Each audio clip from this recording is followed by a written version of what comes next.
My wife disappeared on a Tuesday. I remember the exact moment I knew something was wrong. It was 6:47 p.m., and I was standing in the kitchen, watching the minutes tick by. Delphine was never late.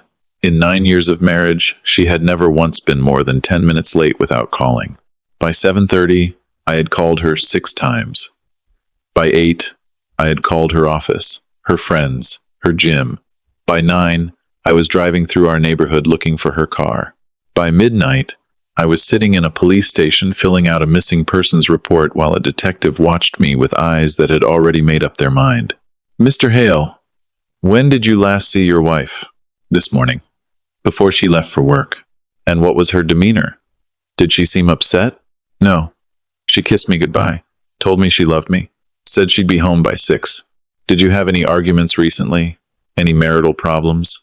Detective Paxton Greer was a tired-looking man who had clearly seen too many missing wife cases that ended with the husband in handcuffs. I didn't know it then, but the moment I answered that question, I became a suspect. The first 3 days were a blur. The police searched our house, went through Delphine's computer, her phone records, her bank accounts. They found nothing. No signs of struggle, no evidence of foul play, no indication she had planned to leave. Her car turned up in a shopping center parking lot 3 miles from her office, locked, purse still inside. She had simply vanished. "Can anyone verify your whereabouts between 5 and 7 p.m. "My daughter, Sparrow. She was doing homework in the living room." "Your 8-year-old daughter?" The implication was clear. An 8-year-old's testimony wouldn't hold up against a grieving or guilty husband. "I didn't do anything to my wife," I said, keeping my voice as level as I could. "I love her." Detective Greer nodded. His expression didn't change. "Of course, Mr. Hale. We're just trying to establish the facts." But I could see it in his eyes. He had already decided. By day 5, the media had found me. Vans parked outside, cameras on my windows, reporters shouting every time I stepped outside.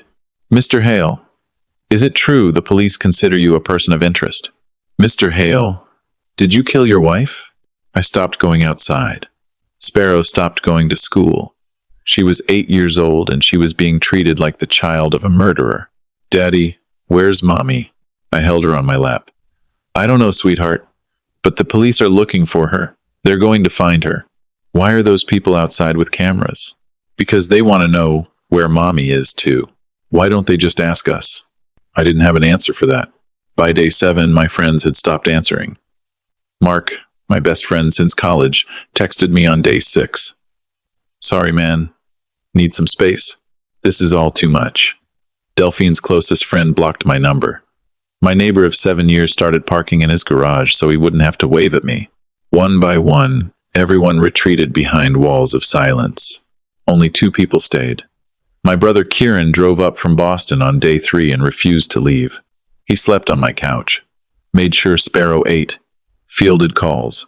He never once asked me if I had done something to Delphine. He simply believed me. My mother, Rosalind, arrived on day 4. She was 69, had survived a heart attack 2 years earlier, and shouldn't have been traveling. She came anyway. "I know you, Rafferty," she said, holding my face in her hands. "I know the man I raised, and that man could never hurt anyone. The police don't think so. The police are doing their job. That doesn't mean they're right." By day 11, I was losing hope. No leads, no sightings, no ransom demands, nothing. Detective Greer called me in for a 7th interview. This time there was a new face, a federal agent named Morrison with flat, evaluating eyes. "Mr. Hale, we've been looking into your wife's background. We're having difficulty verifying certain aspects of her history." "What do you mean?" "Georgetown has no record of a student named Delphine Carter attending during the years she claimed. That's not possible. I've seen her diploma. I've seen photographs from her graduation." Greer and Morrison exchanged a look. "Mr. Hale, when you met your wife, how much did you know about her past?" "She told me she grew up in Virginia. Parents died in a car accident. Raised by an aunt in Alexandria. Georgetown. Marketing. Moved here for a job." "And you verified any of this?" "Why would I verify my wife's background? I trusted her." Morrison leaned forward. "Mr. Hale, We need you to consider the possibility that your wife may not have been entirely honest with you about who she was. The woman you married may have been using a false identity. I left the police station that night with more questions than I'd walked in with. Who was my wife? And if she wasn't who she said she was, who had I been living with for 9 years? Day 12. I was sitting in the living room staring at the wall when I heard a car pull into the driveway. Not a news van, something quieter, more deliberate. An unmarked black sedan. A woman stepped out mid-40s, sharp features, steel gray hair pulled into a severe bun, a dark suit that was too expensive to belong to any detective I'd ever met. She moved like someone who was used to being in control of every room she entered. 3 knocks. Firm. Decisive. Mr. Rafferty Hale? Yes. She reached into her jacket and produced a badge. Silver. Embossed with an eagle and a series of letters I didn't recognize. Not FBI. Not CIA. Something else. My name is Colette Ashford. I'm with the National Security Agency, Special Operations Division. May I come in? What I have to tell you is not something we should discuss on your doorstep. I stepped aside. She came in. Looked around the living room at the family photographs, Sparrow's toys scattered on the carpet. All the wreckage of a life that had shattered 11 days ago. Where is your daughter? At my mother's house down the street. Good. That's good. She turned to face me. What I'm about to tell you is classified. By law, you are not permitted to share this with anyone, not the police, not your family.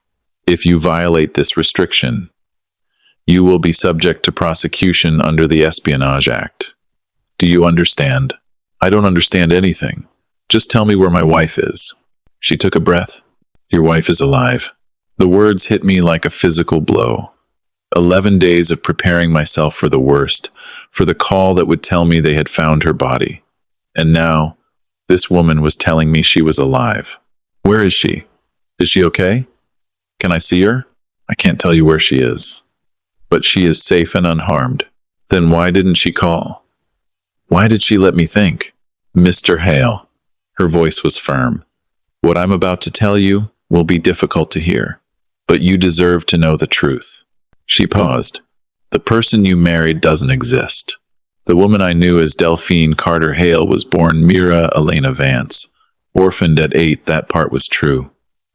But she wasn't raised by an aunt in Virginia. She was placed in a government program for exceptionally gifted children, trained from childhood to become an intelligence operative. She was recruited by the NSA at 22, spent a decade working undercover. Then she was assigned to create a new identity, Delphine Carter, and establish a life that would serve as deep cover for surveillance. Of me, the room went very quiet. I could hear my own heartbeat. Me? Why would the government be surveilling me? Your company has contracts with several defense contractors. Sensitive infrastructure projects. Foreign intelligence services have shown interest in gaining access through various means. Mira was assigned to monitor you, to ensure no foreign actors attempted to recruit you or compromise your work. So you sent an agent to spy on me? You sent my wife? To monitor you. It was a precautionary measure, not an accusation. I stood up, started pacing. So everything was a lie? Our entire marriage? No. Something shifted slightly in Ashford's voice. That's what I need you to understand. Mira was assigned to monitor you.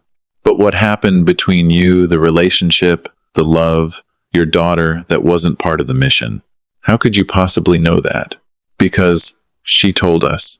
Multiple times, over multiple years, she requested to be removed from the assignment.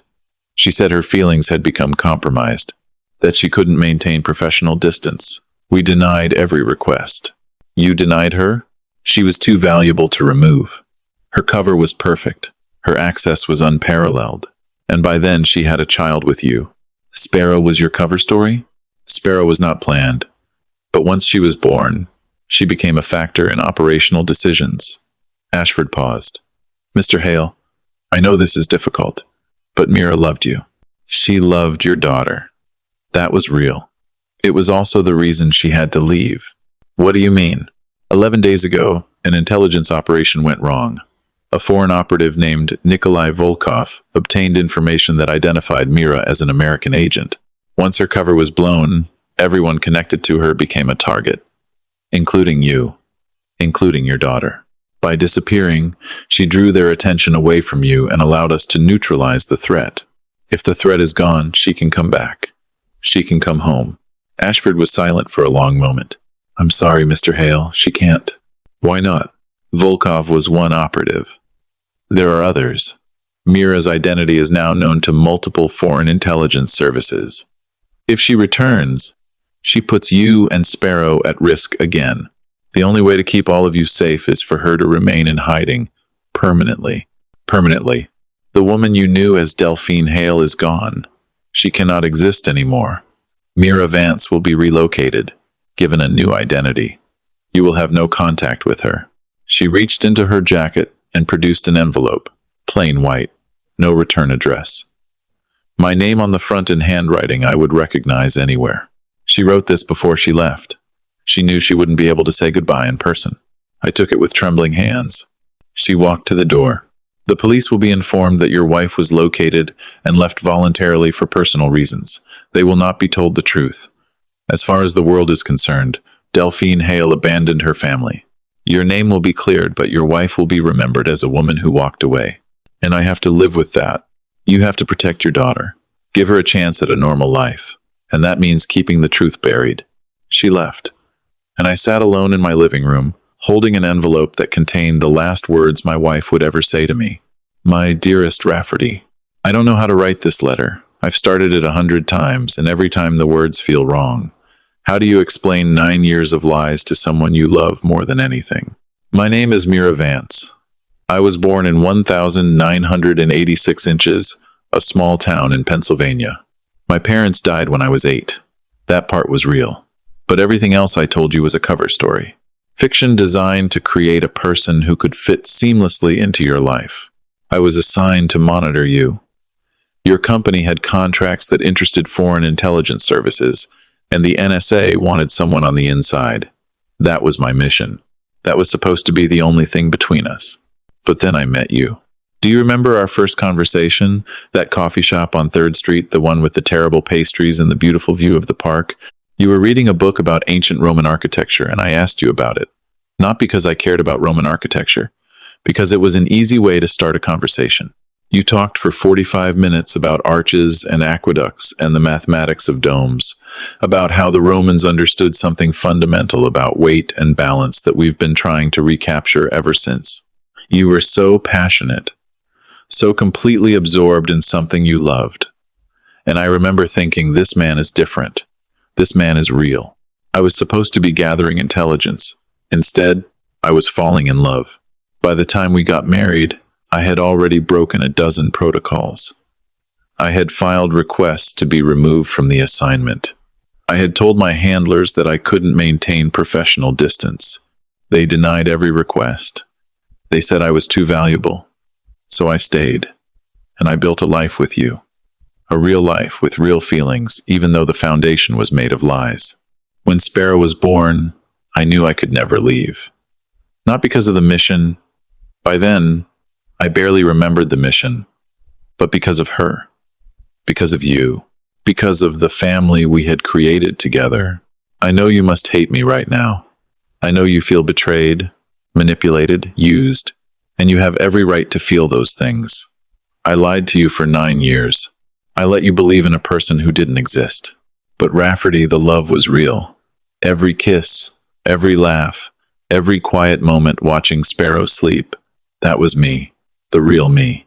The person I might have been if I'd been given a different life. I won't ask you to wait for me. I won't ask you to forgive me.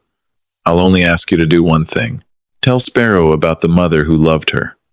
Not the spy, not the agent, not the woman who lied. Tell her about the woman who read her bedtime stories and kissed her scraped knees and held her when she was scared of thunderstorms. That woman was real, Rafferty. She was the best part of me. I love you. I will always love you. And I'm sorry for everything. Mira. P.S. There is a box buried in the backyard beneath the oak tree where Sparrow likes to play. Inside is everything real about me. Photographs from my childhood. Letters from my parents. The few true things I managed to save from my old life. I want Sparrow to have them someday. I want her to know where she comes from. I read that letter a dozen times that night. Each time the words landed differently. First anger, then grief, then something that felt almost like understanding. She had lied to me. For 9 years, she had lived a double life. Hidden her true self, pretended to be someone she wasn't. But she had also loved me. Truly, completely, against every order she had been given. And in the end, she had disappeared not to escape me, but to save me. I don't know what to do with that. I don't know if I ever will. But the next morning, I went into the backyard. I found the oak tree. I dug beneath it until my hands hit something solid. A metal box. Locked. The key was taped to the bottom. Inside were photographs of a little girl I had never seen before. Dark hair, serious eyes, standing in front of a small house in a town I didn't recognize. Letters tied with twine, addressed to someone named Mira. A school drawing, a pressed flower, the small, fragile evidence of a real childhood that had been buried long before I ever buried the box.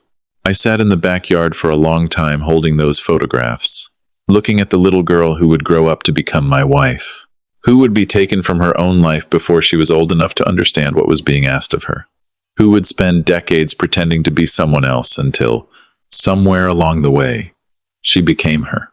I don't know if I can forgive her. I don't know if forgiveness is even the right word for what this is. But I know this. Somewhere out there, under a name I'll never know, in a city I'll never visit, the woman who read my daughter bedtime stories and kissed her scraped knees and held her hand through thunderstorms is still alive. And I think that has to be enough.